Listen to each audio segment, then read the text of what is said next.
And now I'd like to call to the stage Nadine Grainig, Director of Indian Education at the Arizona Department of Education, to introduce our second keynote speaker.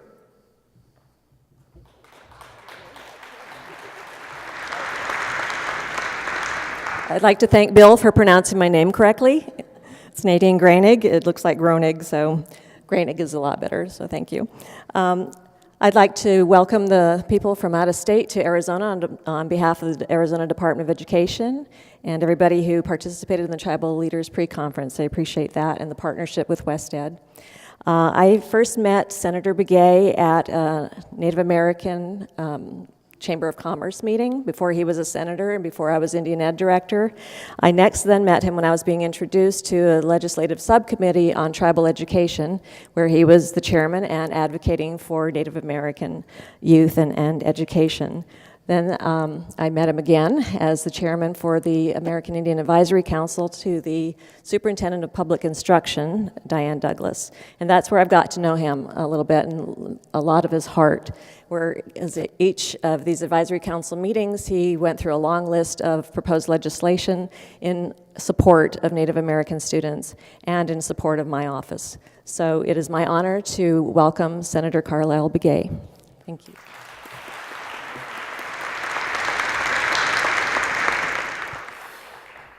Thank you very much, Nadine, for the warm introduction, and I guess it's that history, that brief history, gives you an example of why I have more gray hair today than I did many years ago at the Native American Chamber of Commerce. And thank you very much for everyone being here this evening, and thank you very much for your patience. But before I start, I think it's important to acknowledge students like Alejandro and Maria. Thank you very much for bringing him to the conference this evening, because he does put a face and a name to why we are all here this evening and why you're all here this week. There's a saying that my father taught me, in that if you believe in a child and expect much of them, one child can save a generation, or perhaps a couple hundred or a couple thousand children can save an entire community or an entire nation. And perhaps Alejandro's story and his background is one example of a perseverance that he has had as an immigrant and as perhaps a young child who's gone through a tremendous amount of adversity, not only to be here in front of all of you and to have the courage to speak in front of you all, but also great mentors that have helped him along the way and have expected much of him and continue to expect much of him in his future and his career. With that, I want to thank the Global Pathways Institute, the Arizona Business and Education Coalition, and most importantly, Dick Foreman, for allowing me to be here this evening, WestEd and Arizona State University, for bringing us all together, which I believe is one of the most important issues for the future of not only the state of Arizona, but for the future of this country. There is no doubt in the statistics and the data that was presented to you by Bill and some of the data presented to you by Maria that there are many of these kids, the true faces and names that are behind these numbers. The disparity that we are highlighting to you tonight are the reason why we are all here and the reason why we all care about not only education, but most importantly, why we care about the future of our communities. The statistics, the data of the highest high school dropout rates that I grew up in my community, or the lowest graduation rates, are perhaps an example of why I'm here tonight as more perhaps the exception rather than a rule. As a Navajo, I'm not sure if there are my Navajo relatives in the room, as a Chiji Navajo sheep herder at one time, meaning a rough and tumble young Navajo boy growing up on the Navajo Nation. Perhaps my story is perhaps again more of an exception rather than the rule of not only my family or community, perhaps the Navajo Nation and many tribal communities across the state.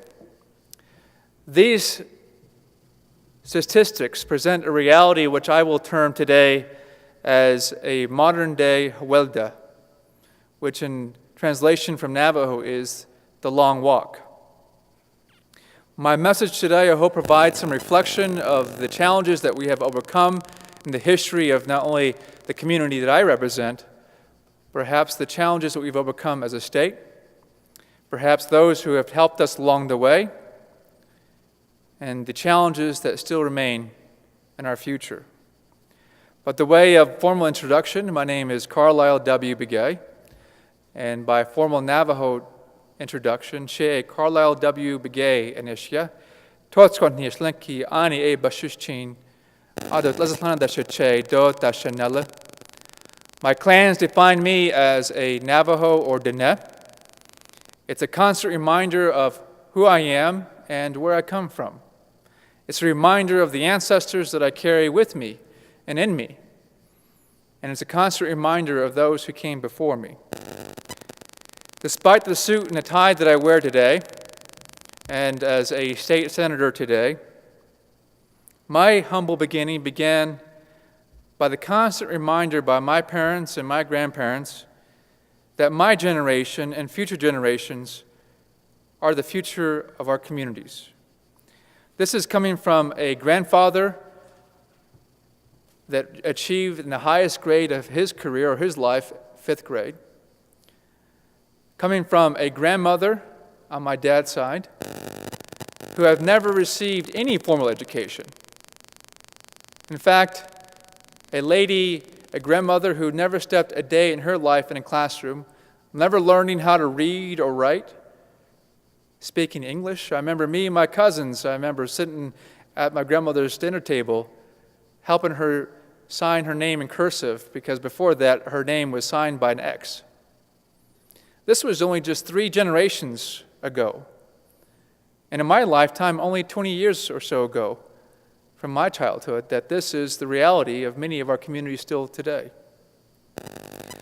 This path of encouragement of reminding me that my generation is the future of our communities also came from the perspective and the encouragement of my grandparents and parents of the importance of an education as a foundation, as a stepping stone to my future. They reminded me constantly to apply myself as best as I could in everything that I wanted to do in life and make a difference for our people. To always, again, as I mentioned in my clans, to never forget who I am and where I come from. I spent the early part of my life in an area called Longhouse Valley on the Navajo Nation. I spent the majority of my childhood, if you believe it, with no running water or electricity. I remember oftentimes my childhood as an everyday experience. I'd wake up every morning with the smell of coffee grinds boiling over the stove. My grandmother already starting the daily chores and duties, including making us breakfast and getting me up in the morning and telling me to go feed the animals and starting the day and the responsibilities that I had. I would constantly be asked to do a lot because I spent a lot of time with my grandmother. But part of that was truly a blessing, and I didn't realize that until I got a lot older. Because I would also remember those times when we would sit under shade trees or as we would watch our sheep and goats and livestock graze in the valley that I grew up in. My grandmother would constantly remind me of my ancestors. In fact, in the area in Longhouse Valley, there would oftentimes be footprints in the sandstone on one face of the valley. We'd often have to go chase the goats because they would always get through the gates and get through the fence. And there were often little places that we would see these footprints, and my grandmother would always remind me that those were my ancestors many years before me. Or we would come across abandoned sweat lodges or broken arrows or pottery. And as a kid, you don't really understand the relevancy of this in your life and in your history.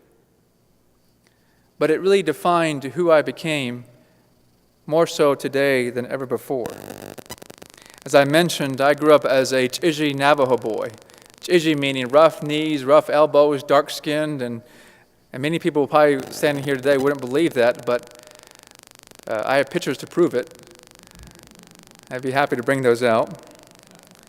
But those moments I cherish now more so than ever before in my life.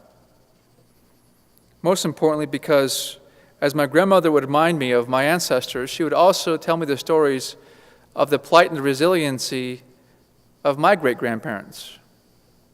As I mentioned, I grew up in an area called Longhouse Valley, below Black Mesa, Arizona, in the northern part, the north-central part of the Navajo Nation. And one of those stories of the Longhouse was created because Longhouse came from an era when the military, back in the mid-1850s, considered the Navajo people in the way of progress. The Longhouse was termed out of a military outpost during an era where the military rounded up all of my ancestors, all of my relatives, from Monument Valley to Canada Shea to Chin Lee, marching our ancestors thousands of miles to an area called Bosque Redondo in New Mexico. And this was during the mid-1860s. Many of grandmothers and grandfathers and those children that were too weak or too ill to walk were left behind. There was at one point a time when they were forced to cross the Rio Grande, and many of them never learned how to swim, so many of them drowned. Once at Bosque Redondo, around 1864, they were forced to survive. With little food and different diseases and illnesses, many of them passed away. Then in 1868, our leaders signed the treaty between the Navajo Nation and the United States of America. This during an era where many other tribes around the country were also signing treaties. But there was one provision in the Navajo Treaty, a designation that allowed our ancestors to return back to what is now known as the Navajo Nation. One of the provisions of that treaty also included that for every 30 school-age children, the United States would create and open a school and provide a teacher. At this time, our leaders perhaps weren't so sure what this so-called education meant. Perhaps they weren't asking the term or asking themselves, what kind of education? Our own Navajo education built upon our own culture and traditions and values and, most importantly, language? Or perhaps a westernized education?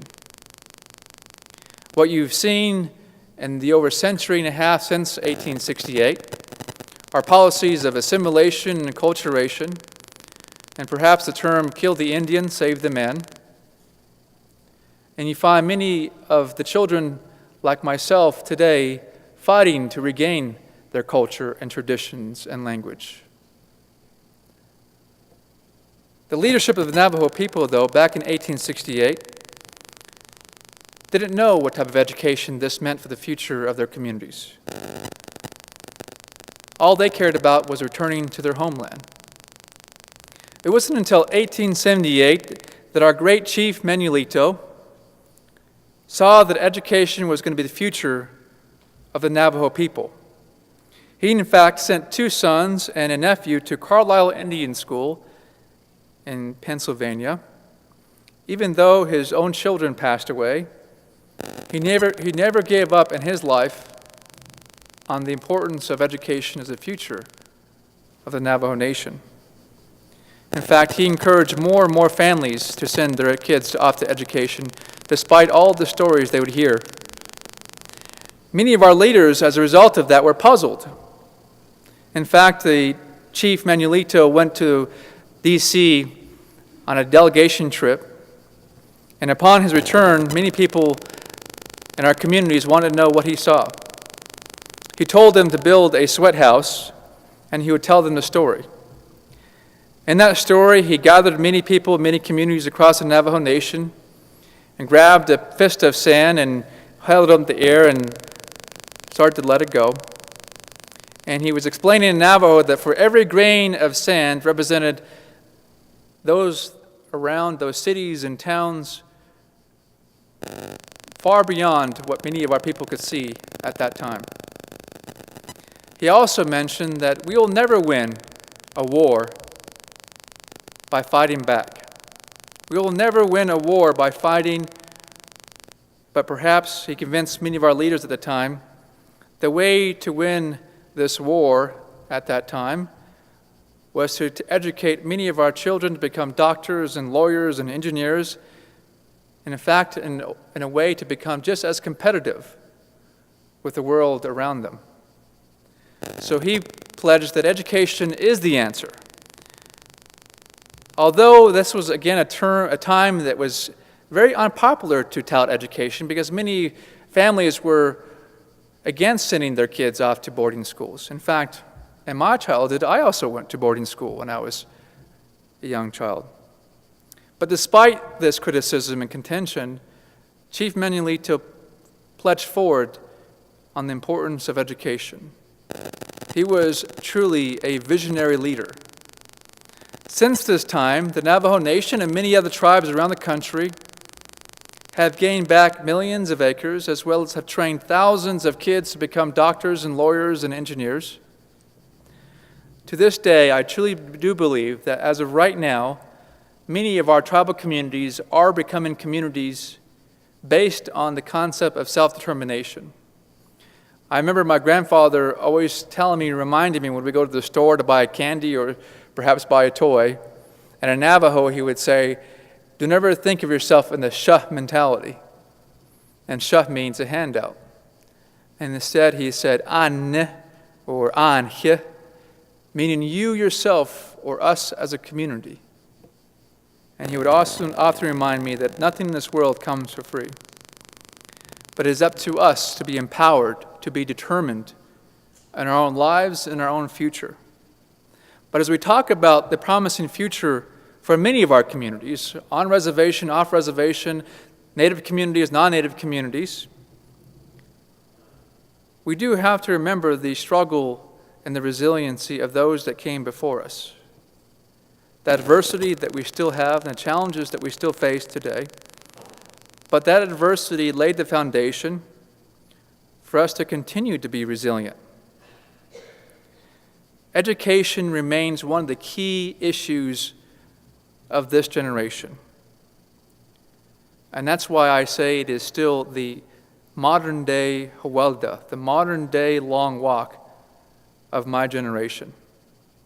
You have heard statistics that denote that we have the highest high school dropout rates, the lowest graduation rates. In fact, the Board of Regents recently said that of all the Native American high school graduates that graduate every single year, only 32% are even eligible for admission into post-secondary institutions. So the heart of this conference regarding career pathways is the reason why we are trying to still figure out, trying to solve the challenges and problems and needs that still exist today. But part of this challenge, as you'll talk about in the next couple of days, you'll hear great programs and great resources that are doing great things. But perhaps the greatest challenge, and this was by the help of the Department of Education, as I looked at, and in fact last year spoke at 13 high school graduations. And one of the challenges that I came back to the department was trying to understand what is truly the heart of the differences that you see in every single community, in every single school. Is it more dollars or more resources? Is it the recruitment and retention of highly qualified teachers? Or the list can go on and on. But I saw in my own eyes that the two biggest indicators of outcomes and the quality education being provided to our kids today, no matter what community or what background you come from, is high expectation of teachers of themselves and their students, perhaps the belief like kids like Alejandro, but more importantly, parental and community involvement. The statistics that we named off today regarding dropout rates, unemployment, underemployment, affect, I bet, every single person in this room right now. So part of the challenge is how do we change this culture and mindset of the importance of education, but more importantly, the importance of expecting much of our youth today. Giving them a sense of hope and relevancy and purpose, not only in their life, but in their own future. How many times do we come across kids every single day and simply ask them, what are your goals? What do you want to do in the future? What do you hope to accomplish in your life? Or perhaps for your own grandchildren or children, when they come home from school, how many times do we ask them what they've learned? Or how many times when they say, I want to become a doctor, do we say, you will become a doctor? It is up to us. It is up to our own families and our own communities to reinstate the importance of our own future. In fact, I went to a community last year and I asked this kid, a young kid in a tribal community, White Mountain Apache tribal community.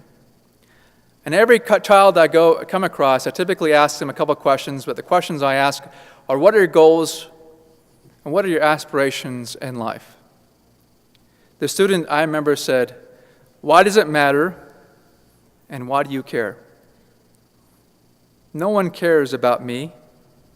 No one cares about my community. Why does it matter what I end up doing? As disheartening as it is to hear that young child's response, perhaps he represents the feeling of many of our own children who feel invincible or unimportant in our own community, alienated, and carry the burden of hopelessness so common in many of our underserved communities. So that's forced me to take a deeper look of how can we create a dialogue that focuses on our culture, our mindset, and more importantly, how we engage youth, how we talk to them about pathway programs, how we talk to them about the future of their own lives. So I know I'm running out of time. One of the stories that I wanted to highlight, and as an example of Alejandro, regardless of the title or position that many of us carry, the importance of trying to put a face and a name to the issues that we talk about. So if I take 2 minutes to play the video of a story called America's Underdogs that provides a reflection in the own words of some of our tribal leaders and youth, the importance of education in our own tribal communities. So if we could play that video. Kids are killing themselves, because they have no opportunities. We have a lot of problems with dropouts, attendance. Where you just go home, probably not even eat sometimes. The only thing you go to school for is for lunch.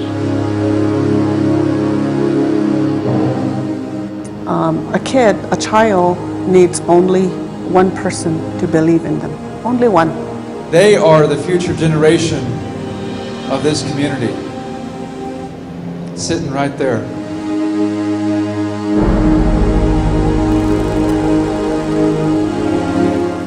The entire community that's very rural, and as we pull in here, you'll see that the school and most importantly the teachers are forced to do a lot with a little.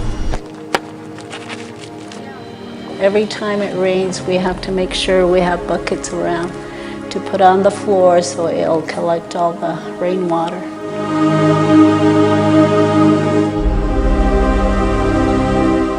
We made certain promises, and one of those promises was a quality education.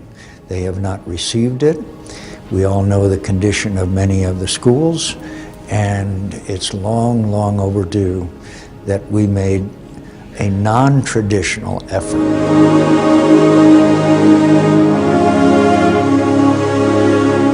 Killed the Indian, saved the man. And I remember speaking to the elders in this community here in Fort Apache of many of their identities stripped of them.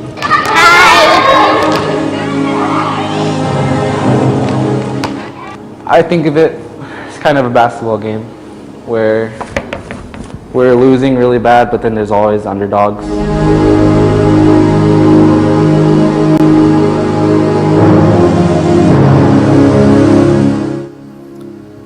Thank you for playing that video. This is just a short excerpt of a larger, longer documentary that is intended to put a face and a name to the communities that I represent. These numbers that we talk about are people. Tanae, the young kid at the end of the story, is currently a student at ASU Preparatory Academy. ASU Preparatory Academy graduates 98% of their students. So Tanae will become an exception rather than a rule. Once we release the video, you should hear Tanae's story. Truly powerful in the adversity that he has overcome in his own life, and someone who had almost committed suicide before someone believed in him. And now he is attending one of the best schools here in Arizona. My point is no stone should be left unturned in our efforts to improve educational outcomes so that our kids are truly prepared for jobs of today and jobs of tomorrow. Last year, as an example, as politically unpopular as it was, positioned and supported and pushed a empowerment scholarship account expansion, taking some public funding to allow kids the choice and families the choice to choose the type of education they want. As unpopular as it was, to me, the focus and issue is giving perhaps a kid like Tanae or any other kid an opportunity. As I mentioned, it only takes one kid to save a generation, or perhaps a couple hundred or a couple thousand kids to save an entire nation or an entire community. With that, I ask you today for your help in sending a positive message to many of our leaders in our own community and reminding our kids why they do matter. Let's work together, and perhaps we can end this modern day Hawalda or long walk. We can learn from our past mistakes, but perhaps we can do better of working together, not politicizing issues, but finding ways to share resources and to make a difference in a child like Tanae. Well, thank you very much. I have to run back to the Senate because supposedly I'm holding up a vote because I'm here.